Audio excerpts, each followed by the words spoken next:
All right, here's a question. Where does a city keep all of its money? The answer is just like everyone else, they keep it in a bank. The biggest city in the country, New York City, has accounts at a regular bank. And on Wednesday morning, when officials checked the balances, they noticed that $80 million was missing.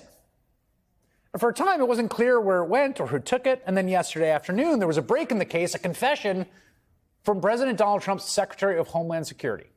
Kristi Noem tweeting, quote, "I have clawed back the full payment that FEMA deep state activists unilaterally gave to New York migrant hotels." That's MAGA speak for, I took New York's money. Let's be clear.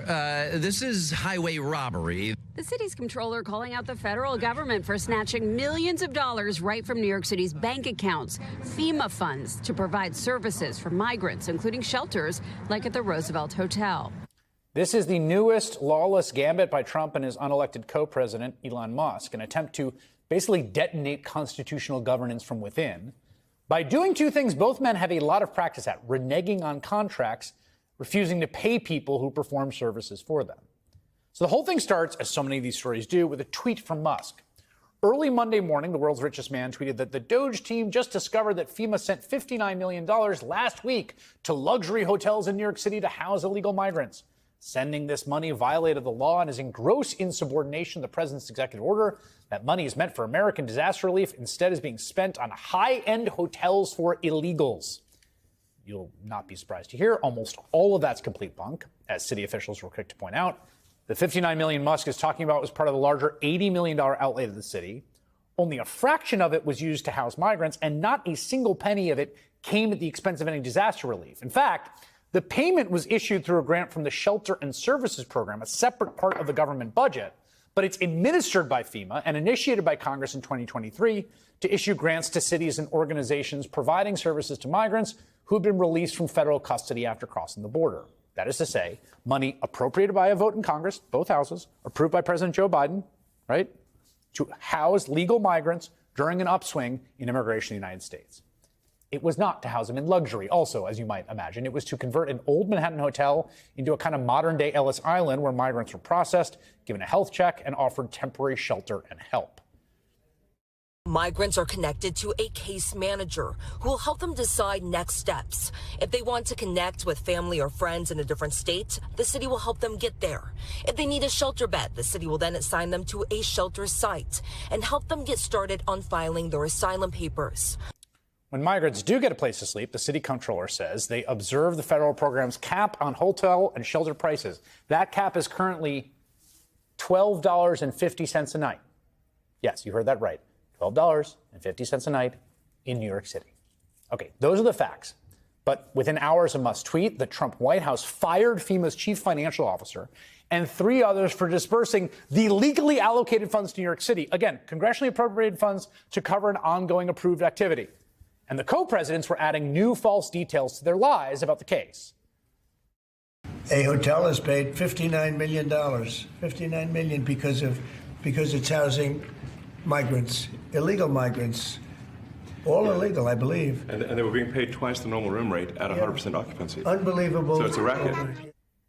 Based on those lies, they used the powers of the federal government to reach into the city's bank account to pluck back $80 million Congress authorized. They're taking money out of other people's bank accounts, calling it a clawback of taxpayer money. A lot of other people call it stealing $80 million.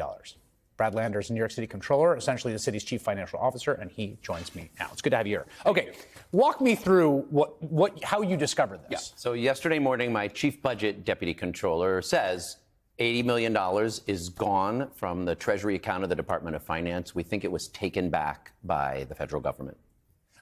Did you know they could do that? Never. I said, has this ever happened before? It is unprecedented. They gave us this money. As you say, Congress authorized it. We have a contract, a signed contract. We sent them an invoice detailing all those expenses to only $12.50 a night on hotels.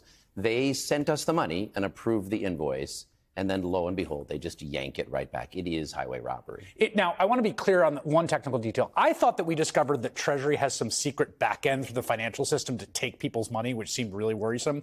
This was an ACH payment, which technically can be canceled within 5 days. Although anyone who's ever gotten like a direct deposit knows that when it shows up in your bank, it's in your bank. You have the money. Now, let's be clear. I mean, we spent it last year. Right. We had actually moved it over the 5 days since they gave it to us. So when they actually did the clawback, it caused the account to overdraft by $79.5 million.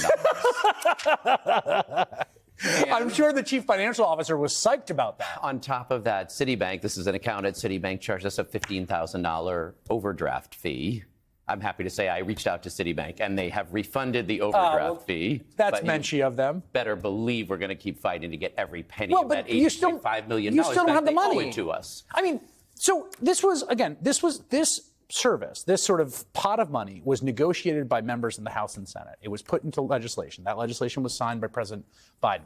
It's being spent this year, right? And we have a contract. And you have a contract. You say, we're going to do this. We're going to pay you that. That's the law.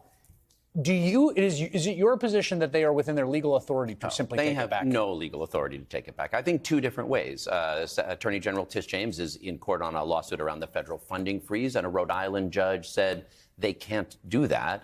But also, we have a contract. So one thing I'm very upset about is that same Mayor Adams that was on your A block, he won't go into court to say, this is our money, you owe it to us. Well, and I have to say, you are running for mayor. So, full disclosure about that, right? You want that job. But the sitting mayor spent today with Mr. Homan. Yesterday, he said he was going to ask for the money back, but he didn't ask for the money back. He just gave Homan whatever he wanted. I mean, he is doing the bidding of President Trump and not the bidding of New Yorkers who need that $80 million on all kinds of other things. I mean, I also have to ask you, since you're here, I mean, we've just watched multiple attorneys of the Department of Justice, including the Southern District, the acting director, you know what a big deal that office is, multiple attorneys in Main Justice, the head of the criminal division, the head of the public integrity division, multiple deputies between that. We have no word from the mayor about any of this. Apparently, he's going to maybe be appearing with Homan at some point. This is what we've heard. Do you think that the governor of New York is going to be on with Rachel Maddow in the next hour? She has the power to essentially fire the mayor. Do you think she should do that? I mean, look, right now we don't have a mayor who is working for the people of New York City. We have a mayor who is doing the bidding of Donald Trump and Elon Musk.